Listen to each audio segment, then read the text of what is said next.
Tak, dobrý večer prajem. Moje meno je Ľuboš Tvrdoň. Som poslanec obecného zastupiteľstva v Lozorne. Je 21:59. Deň po zasadnutí obecného zastupiteľstva a som zistil, že na stránke obce Lozorno chýba zvukový záznam z bodu, ktorý som predkladal, ktorý som predpokladal, že bude super, že si ho ľudia budú môcť vypočuť, lebo vystúpil na zasadnutí aj zástupca investora, to je pán Bečár, a zároveň ja som argumentoval mojimi argumentami, že prečo by výstavba MAN Truck Bus Centra pred Lozornom by nemala byť. Takže bod číslo 13 na zvukovom zázname na web stránke nenájdete. Nenájdete tam ani stanovisko zastupiteľstva, ktoré som tiež 24 hodín pred zastupiteľstvom posielal pánovi starostovi, aby ho tam zaradil. Teraz na web stránke nie je, neviem prečo. Takže aspoň takto z krátkosti vám poviem, aké sú moje argumenty, prečo by MAN Truck Bus Centrum pred Lozornom nemalo byť. Hlavným dôvodom je, že táto výstavba nesplňa územný plán obce. Môžem vám prečítať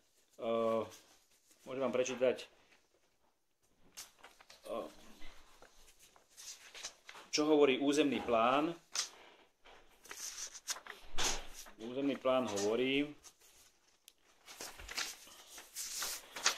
že v južnej polohe extravilánu obce je pri križovatke ciest I2 a 501 riešený areál obchodného centra so stavebnými súbormi OV1, OV2 s kapacitným parkovacími plochami, zástavkami regionálnej autobusovej hromadnej dopravy a čerpacou stanicou pohonných hmôt s doplnkovým vybavením pre motoristov.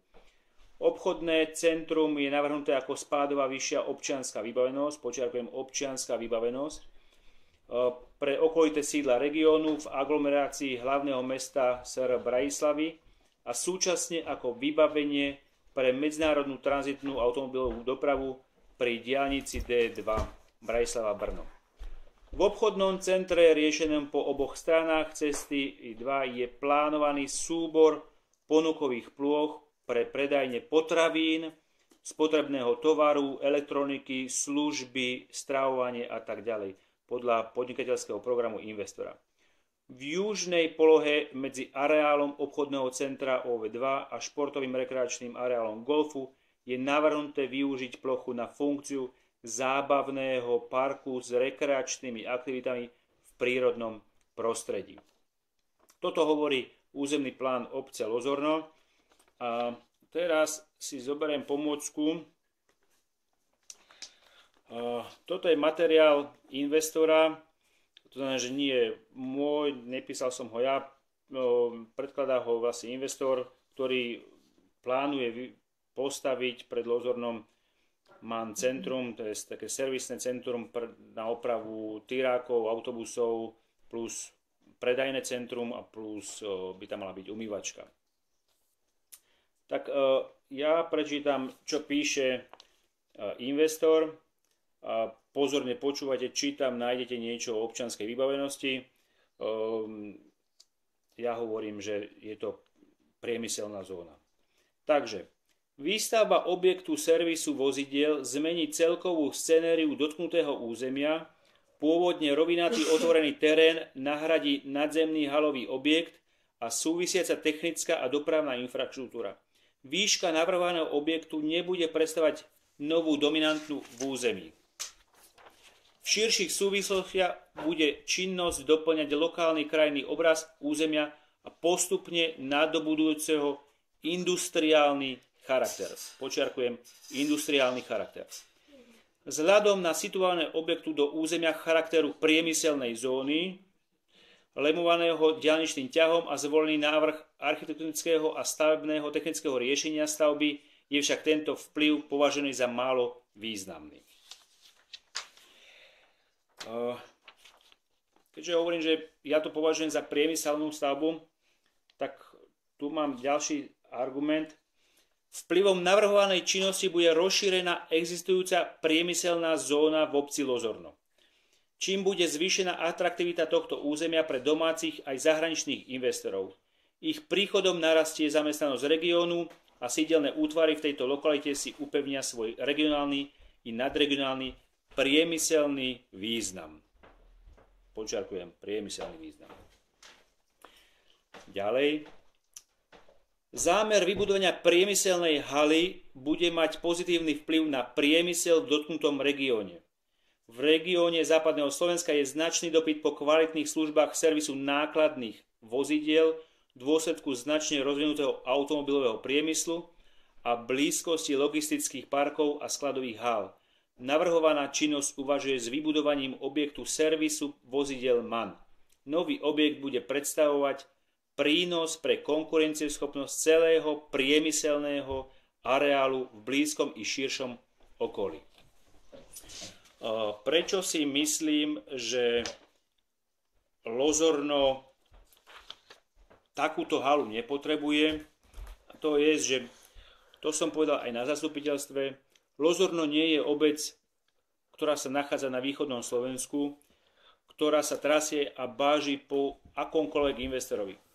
Lozorno aj vďaka pánovi Bečárovi, a to naozaj podčiarkujem, že naozaj, že vďaka, má zdroj peňazí ročne cirka 350 000 z logistických parkov, za čo môžeme byť vďační, ale nie sme odkázaní na to, aby sme si púšťali priemysel bližšie k obci.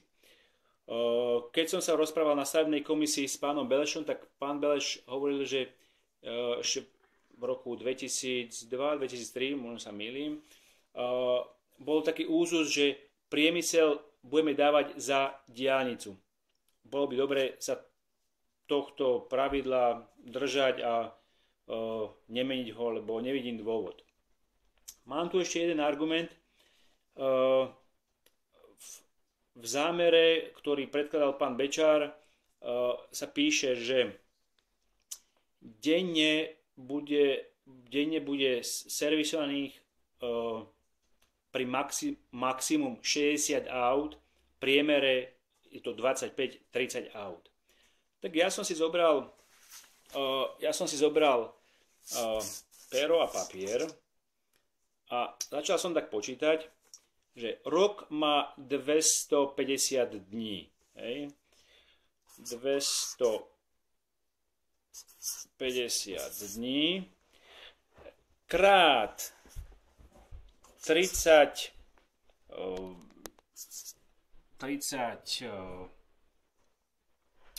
nákladných aut alebo autobusov. To znamená, že nám to vychádza 7500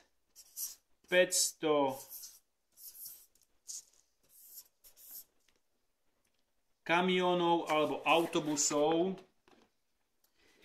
7500 kamionov alebo autobusov príde sem do Lozorna sa alebo opraviť, alebo umyť na umývačku,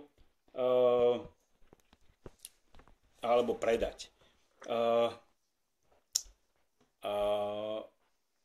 Keď si teraz spomeniete, aká je situácia len napríklad ráno od 6:30 do tej 8:00 na T-čku, keď sa vychádza z Lozorna, že už teraz začína byť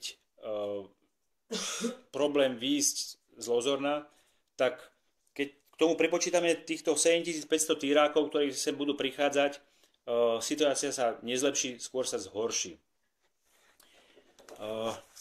Ďalej, pán Bečár argumentoval že sa budú snažiť, aby tá budova vypadala pekne. Veľmi dobre vieme všetci, ako sa stavajú takéto budovy.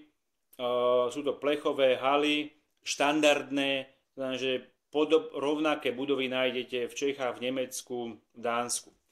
Ja som si zobral príklad z Mošnova, to je v Českej republike. Tam je podobné mancentrum postavené 1,3 km od najbližšieho obydlia. V Lozorne, tu je mancentrum a tu je vlastne obec 1,3 km. Keď si zoberieme Lozorno, tak tu by mal byť mancentrum, tu je naše T-čko, vchod do Lozorna. Najbližšie obydlie je tu. V súčasnosti vzdialenosť je 460-470 metrov. V súčasnosti prebieha, sa pýtame na názor vás, občanov Lozorna, čo si myslíte, kde by sa malo rozvíjať Lozorno, ktorým smerom? A najčastejšia odpoveď prichádza, a myslím si, že úplne najprirodzenejšia, sú to Záhumenice, to je táto časť. To znamená, že keď Lozorno sa bude rozvíjať touto časťou na Záhumenice, tak tá vzdialenosť od mancentra alebo od tejto priemyselnej haly nebude 460, ale už bude len 300 metrov. To je jedna vec. Druhá vec, že znehodnotia sa pozemky túto blízko bývajúcim občanom, tiež asi nebudú nadšení. Pán Bečar argumentoval, že podobné centrum je na Rožňavskej. Tu ho vidíte. Ja som argumentoval tým, že tí, čo poznáte Rožňavskú ulicu, Rožňavská ulica nie je ulica s rodinnými domami. Je to ulica s priemyselnými halami alebo s administratívou, že tam ľudia nebývajú. Nemyslím si, že by sme si mali brať príklad z Rožňavskej ulice. Na záver len toľko.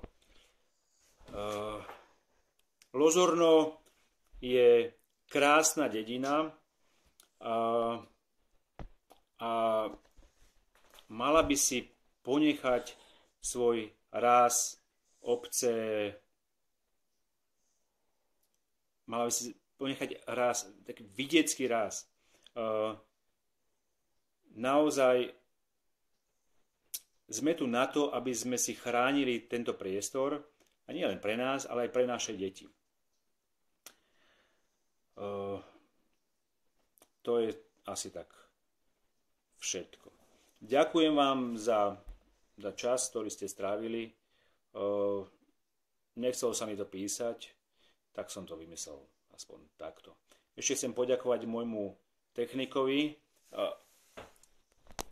Čakajte, tuto Mišo, to je Mišo Tvrdoň, je to môj syn, ktorý sa tiež zúčastnil tohto zasadnutia a som hrdý na to, že sa zaoberá vecami verejnými už v takomto veku. Dobre, dobrú noc vám prajem, krásne sníčky, sledujte situáciu okolo Man Bus Truck centra. Dobrú noc.